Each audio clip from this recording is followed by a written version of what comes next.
Hello.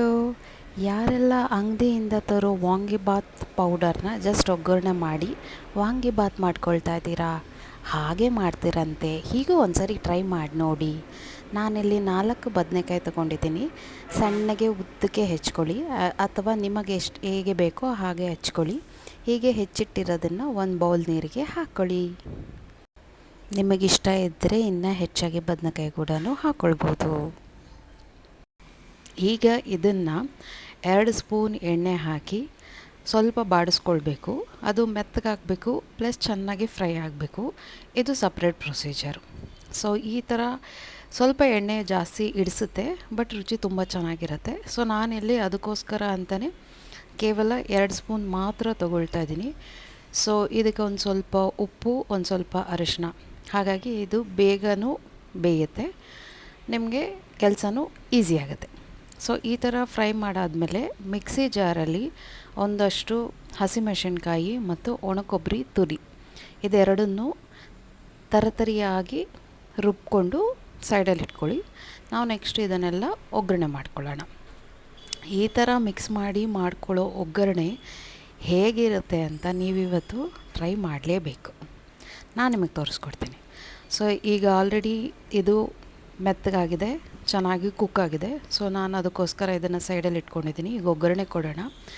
ಇಂಗು, ಸಾಸಿವೆ, ಅದಾದಮೇಲೆ ಸ್ವಲ್ಪ ಉದ್ದಿನಕಾಳು ಹಾಕಿಬಿಟ್ಟು ಚೆನ್ನಾಗಿ ಫ್ರೈ ಆದಮೇಲೆ ನಿಮಗೆ ಬೇಕಾಗಿದ್ದರೆ ಕಡಲೆ ಬೀಜ, ಸ್ವಲ್ಪ ಗೋಡಂಬಿ, ನಿಮಗೆ ಕಡಲೆಬೇಳೆ ಬೇಕಿದ್ದರೆ ಹಾಕ್ಕೊಳ್ಳಿ, ಇಲ್ಲ ಅಂದರೆ ಆಪ್ಷನಲ್ ಅಂತ ಇಟ್ಕೊಳ್ಳಿ. ಸೊ ಈ ಥರ ಚೆನ್ನಾಗಿ ಸಣ್ಣ ಊರಿನಲ್ಲಿ ಅದು ಗೋಲ್ಡನ್ ಬ್ರೌನ್ ಬರೋವರೆಗೂ ಚೆನ್ನಾಗಿ ಡ್ರೈ ರೋಸ್ಟ್ ಥರ ಹುರ್ಕೊಳ್ಳಿ. ಸೊ ಈಗಿರೋ ಎಣ್ಣೆನಲ್ಲೇ ಅದು ಸಾಕು. ಕರಿಬೇವು ಒಂದು ಆ್ಯಡ್ ಮಾಡ್ಕೊಳ್ಳಿ. ಸೊ ಇದೆಲ್ಲ ಚೆನ್ನಾಗಿ ಆ್ಯಡ್ ಮಾಡಿದ್ಮೇಲೆ ನಾವು ತರ್ತರಿಯಾಗಿ ಏನು ರುಬ್ಕೊಂಡಿದ್ದೆವೋ ಕಾಯಿ ತುರಿ ಮತ್ತು ಹಸಿ ಮೆಣಸಿನ್ಕಾಯಿ ಅದನ್ನೆಲ್ಲ ಹಾಕಿ ಸ್ವಲ್ಪ ಹಸಿ ವಾಸನೆ ಹೋಗೋವರೆಗೂ ಸ್ವಲ್ಪ ಡ್ರೈ ರೋಸ್ಟ್ ಮಾಡ್ಕೊಳ್ಳಿ. ನಂತರ ಬೇಕಾದಷ್ಟು ಉಪ್ಪು ಹಾಕ್ಕೊಳ್ಳಿ. ಇಲ್ಲಿ ನಾನು ಸಾಂಬಾರು ಪುಡಿ ಹಾಕ್ತಾಯಿದ್ದೀನಿ 1 ಸ್ಪೂನ್. ನಿಮಗೆ ಸಾಂಬಾರು ಪುಡಿನಲ್ಲಿ ವಿಧವಾಗಿ ಇರುವ ಪದಾರ್ಥಗಳಿಂದ ನಿಮ್ಮ ಟೇಸ್ಟ್ ಕೂಡ ಎನ್ಹಾನ್ಸ್ ಆಗುತ್ತೆ. ನಾನಿಲ್ಲಿ ಯೂಸ್ ಮಾಡ್ತಾ ಇರೋದು MTR ವಾಂಗಿಬಾತ್ ಪೌಡ್ರ್ ಓನ್ಲಿ. ಇದನ್ನು 3 ಸ್ಪೂನ್ ಹಾಕ್ತಾಯಿದ್ದೀನಿ. ಸೊ 3 ಸ್ಪೂನ್ ಹಾಕಿದ್ರೂ ಒಂದು ತಪ್ಪಲೆ ತುಂಬ ವಾಂಗಿಬಾತನ್ನು ನೀವು ಆರಾಮಾಗಿ ಮಾಡ್ಕೊಳ್ಬೋದು. ಸೊ ಈ ಥರ ಪೌಡರೆಲ್ಲ ಹಾಕಿದ್ಮೇಲೆ ಡ್ರೈ ರೋಸ್ಟ್ ಮಾಡ್ಕೊಳ್ಳಿ. ಈ ಡ್ರೈ ರೋಸ್ಟ್ ಎಲ್ಲ ಆದಮೇಲೆ ನಾವು ಮೊದಲಿಗೆ ಏನು ಎಣ್ಣೆ ಹಾಕ್ಕೊಂಡು ಬದನೆಕಾಯಿ ಹುರ್ಕೊಂಡಿರ್ತೀವೋ ಅದನ್ನು ಇದಕ್ಕೆ ಜಾಯಿನ್ ಮಾಡ್ಕೊಳ್ಳಿ. ಜಾಸ್ತಿ ಎಣ್ಣೆ ಬೇಕಾಗಿಲ್ಲ, ಪರವಾಗಿಲ್ಲ. ಇದು ನೋಡೋದಕ್ಕೆ ಡ್ರೈ ಅಂತ ಅನಿಸಿದ್ರೂ ನೀವು ಅನ್ನಕ್ಕೆ ಹಾಕಿ ಕಲಿಸಿದ್ರೆ ಅದು ಸರಿ ಹೋಗುತ್ತೆ. ಜಾಸ್ತಿ ಎಣ್ಣೆ ಹಾಕ್ಕೊಂಡಾಗ ಕ್ಯಾಲರೀಸು ಜಾಸ್ತಿ ಆಗುತ್ತೆ ನಿಮಗೆ, ಆಮೇಲೆ ತಿನ್ನೋದಕ್ಕೂ ಸ್ವಲ್ಪ ಎಣ್ಣೆ ಅಂತ ಅನಿಸುತ್ತೆ. ಬಟ್ ಈ ಥರ ಡ್ರೈ ರೋಸ್ಟ್ ಇರೋದ್ರಿಂದ ನಿಮಗೆ ಚೆನ್ನಾಗಿರುತ್ತೆ.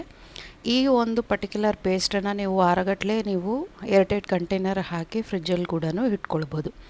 ಈ ಥರ ಬಂದಿರೋ ಅಂಥ ಗೊಜ್ಜನ್ನ ನಾನಿವಾಗ ಅನ್ನಕ್ಕೆ ಹಾಕಿ ಕಲಿಸ್ತೀನಿ. ಬಿಸಿ ಬಿಸಿ ಅನ್ನ. ಆ ಅನ್ನ ಇದ್ದರೆ ಒಂದು ಬಾಣಲೆನಲ್ಲಿ ಹಾಕಿ ಸ್ವಲ್ಪ ಆರೋಗ್ಯಕ್ಕೆ ಬಿಡಿ. ಆರದ ಮೇಲೆ ಮತ್ತೆ ಈ ಗೊಜ್ಜನ್ನ ಹಾಕಿ ನಿಮಗೆ ಬೇಕಿದ್ದರೆ 1 ಸ್ಪೂನ್ ತುಪ್ಪನೂ ಹಾಕಿ, ತುಂಬ ಚೆನ್ನಾಗಿರುತ್ತೆ ಟೇಸ್ಟು. ಸೊ ನಾನಿಲ್ಲಿ 1 ಸ್ಪೂನ್ ತುಪ್ಪ ಹಾಕ್ತೀನಿ.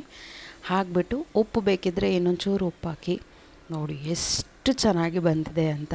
ಉದುರಾಗಿರುತ್ತೆ, ಟೇಸ್ಟ್ ಕೂಡ ತುಂಬ ಚೆನ್ನಾಗಿರುತ್ತೆ. ಆ ಒಣಕೊಬ್ಬರಿ ಇದು ಟೇಸ್ಟ್ ಇರುತ್ತಲ್ಲ, ಸಖತ್ತಾಗಿರುತ್ತೆ. ಒಂದು ಸರಿ ಟ್ರೈ ಮಾಡಿ. ಒಂದು ಹೊತ್ತಿಗೆ 1 ಬೌಲಷ್ಟು ನೀವು ಈ ಅನ್ನ ತಿಂದರೆ ಲೈಕ್ ಅರೌಂಡ್ 250 to 300 ಗ್ರಾಮ್ಸ್ ತಿಂತೀರ. ಕಾರ್ಬ್ಸ್ ಇದರಲ್ಲಿ 60 grams, proteins 10 grams, fat 18 grams, fibre ಒಂದು 8 ಗ್ರಾಮ್ ಸಿಗುತ್ತೆ. Thank you. ನಿಮ್ಮ ನೆಚ್ಚಿನ ಕನ್ನಡತಿ ನಿರ್ಮಲಾ ಮಂಜುನಾಥ್.